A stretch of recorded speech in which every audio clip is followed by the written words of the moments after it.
there. I'm Amy.Connell. Welcome to Graced Health, the podcast for women who want simple and grace-filled ways to take care of themselves and enjoy a little chocolate in the process.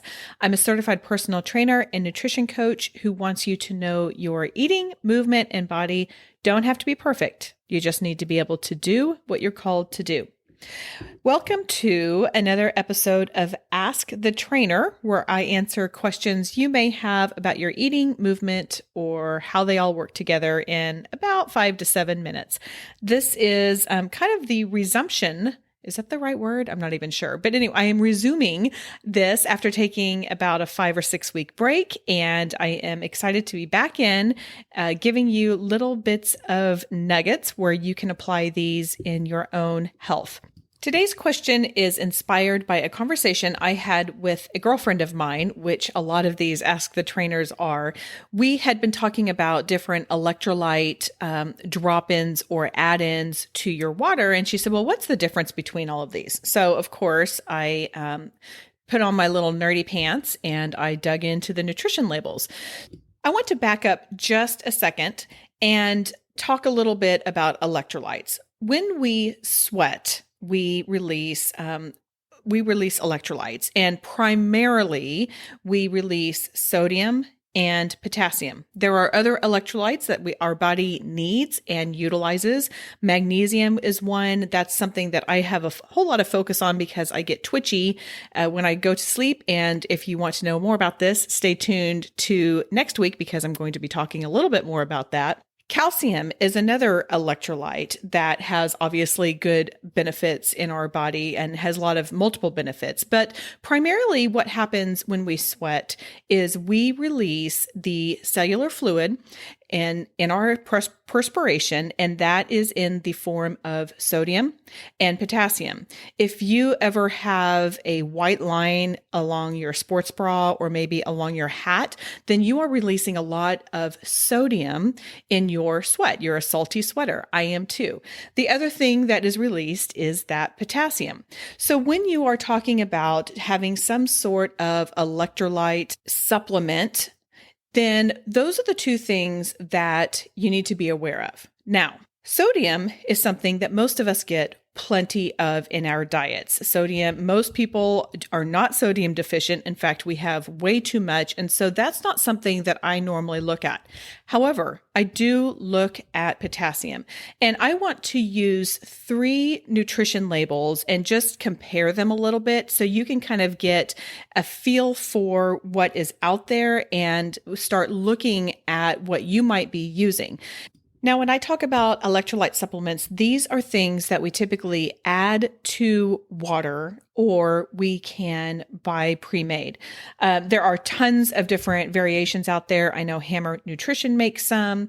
There is a brand called Scratch. Just go Google like electrolyte supplements, which is what is pulled up right now in my computer, and there's a ton of them. So I won't go through all of them. The 3 that I want to talk about today are Nuun. And I think I'm pronouncing that correctly. That's Nuun. Another brand called Liquid IV and Gatorade. Gatorade is probably the OG electrolyte supplement.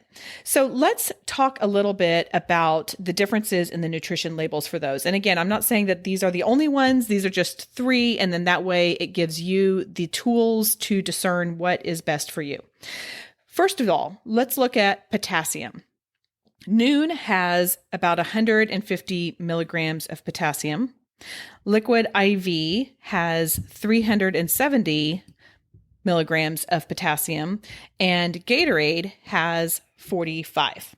A healthy adult needs between 3,500 and 4,700 milligrams a day. So yes, these do have some potassium, but not nearly enough. This is why, I always recommend if you need some potassium, have a banana, have a potato. There's all kinds of other potassium rich foods, but that's not what we're talking about today.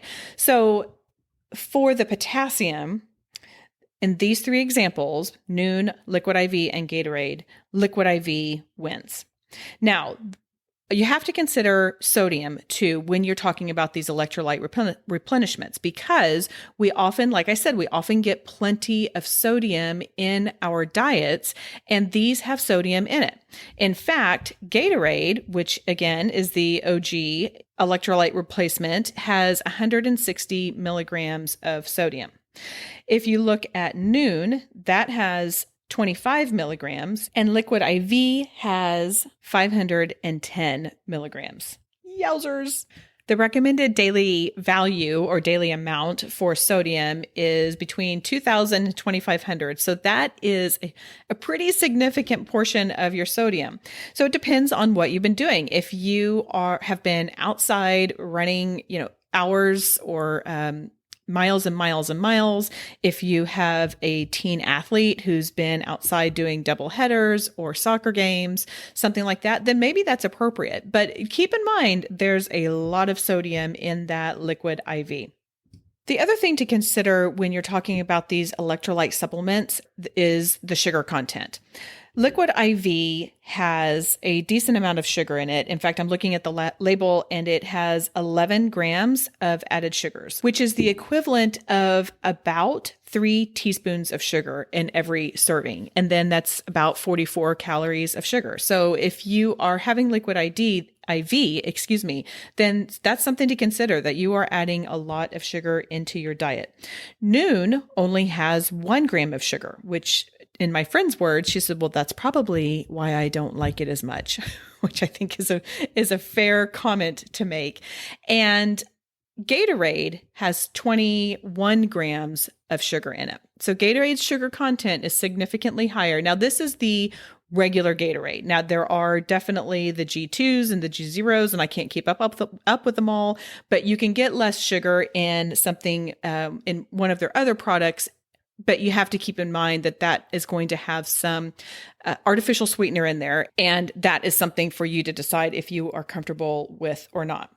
So of these 3, what do I recommend? Well, it kind of depends on what your goals are and what you're doing. I would say if you are just going out for a run or you're outside and you're just kind of trying to replenish those electrolytes, but you haven't completely depleted all of your energy, for lack of a better word, then I would recommend Noon. I think that it does have, yes, it absolutely has sodium in it, but it does have some good potassium, and then the sugar content is really low. Next up of those 3, I would say go with the Liquid IV because, again, it does have potassium, or it has more potassium than Gatorade. I think there's definitely a time and a place for Gatorade, but that is when you are outside and you really need that energy. You have got to replenish your bloodstream with some carbohydrates, and sugar is one of the fastest ways to get that into your system.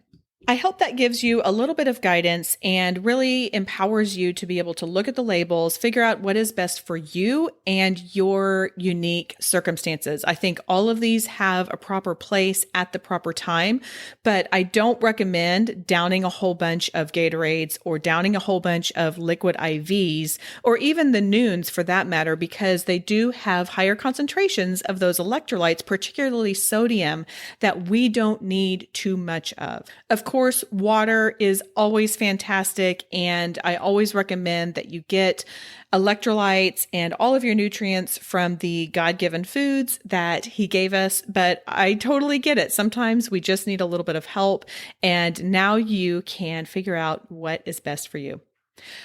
Sorry, I went a little late this time. I guess I was really excited to be back. Next time, we're talking about magnesium and one of my favorite things that I have been using at night to stop my leg twitches. Okay, that's all for today. Go out there and have a great day.